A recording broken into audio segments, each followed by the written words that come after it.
জানালেন। দেখুন, আজ আমার হাতে এই যে কিছু কার্ড দেখছেন কেন্দ্রীয় সরকারের রেশন কার্ড, তো এই কার্ডগুলো অবৈধ কার্ড।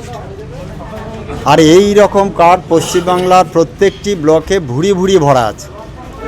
এখানে এই ভুয়ো কার্ডের ডিলার উপকৃত হচ্ছে, কিছু দালাল উপকৃত হচ্ছে এবং কেন্দ্রীয় সরকারের কাছে চিটিং করে এই কার্ডের বিনিময়ে যে খাদ্য সামগ্রী পাওয়া যায় সেগুলো নিচ্ছে। অতএব এক কথায় কেন্দ্র সরকারকে চিট করা হচ্ছে।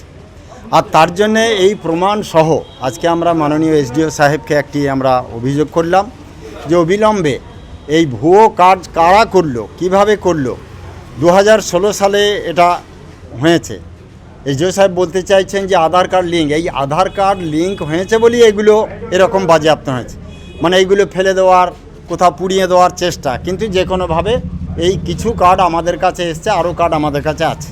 তো এটা বললাম যে তদন্ত করে উপযুক্ত কোন ব্যক্তি বা কারা এই কাজগুলো করেছে, 1 নম্বর।